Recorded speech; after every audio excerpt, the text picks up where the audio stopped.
It then became the 12 disciples in the upper room when he had shared the last Passover with them. To the 11 after Judas left to betray him.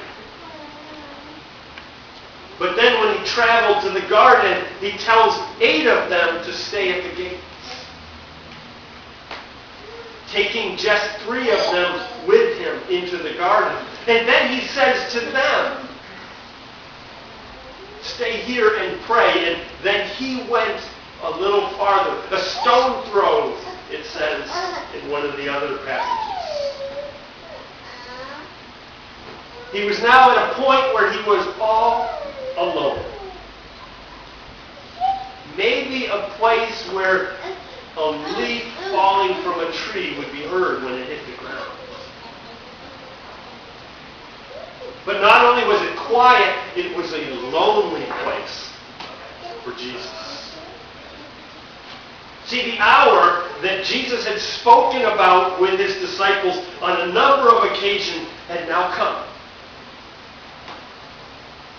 And he was now alone to face this hour by himself. He began to be sorrowful and deeply distressed.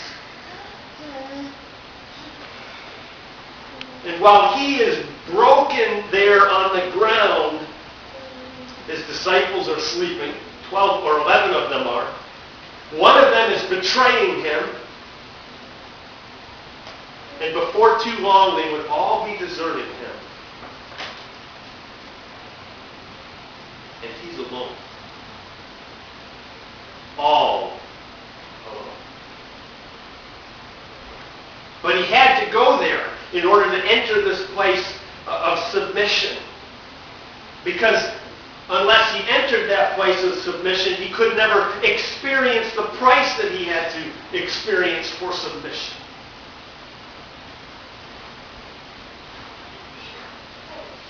Charles Spurgeon once said about Jesus, and as he was approaching the cross, he said, he was bowed down as if an enormous weight rested on his soul, as it indeed did. Jesus was bowed down to the ground.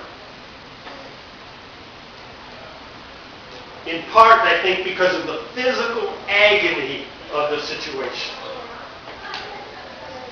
We've ached so much it hurts, right? In your heart, in your soul. That's where Jesus was.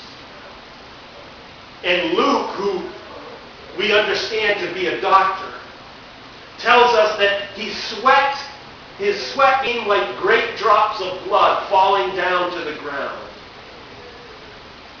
You know, here's one of those occasions that the Bible talks about something that science didn't understand until recent years.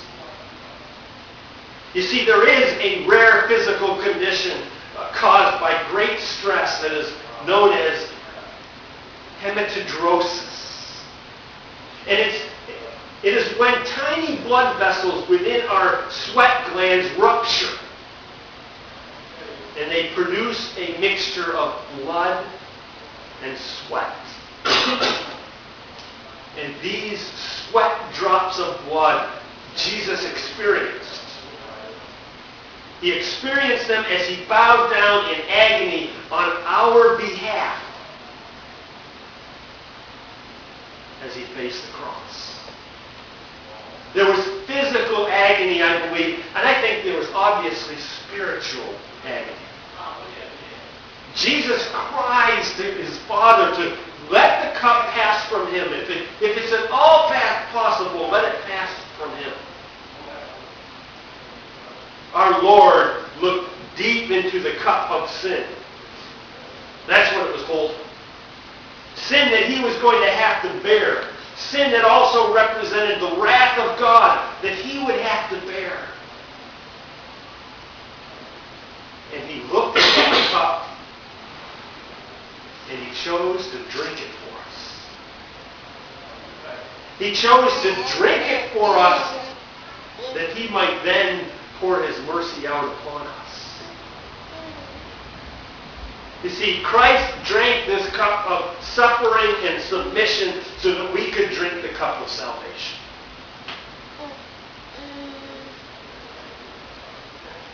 So they're in the place of submission, experiencing the price of submission. Jesus offers that famous prayer of submission. Jesus, the King of Kings and Lord of Lords, who could have had anything he desired, chose to pray, not what I want, but what you want. See, before he faced this mock trial, before he faced a merciless beating and suffering, before he faced the terror of the cross, he entered this garden to pray. He was determined to pray. He prayed reverently, submissively, earnestly, and he prayed obediently to his Father. Does that same determination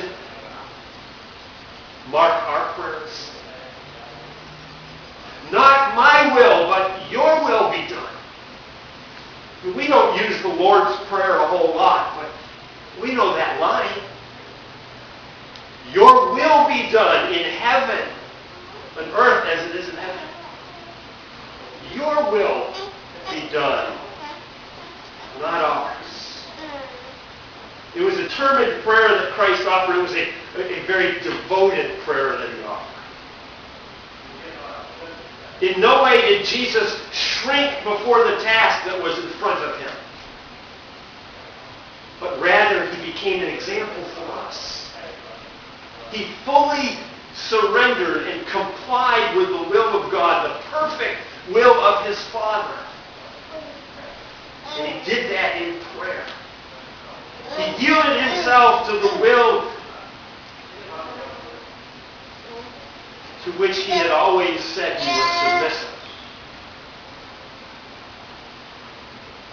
How often do we go to prayer in this way?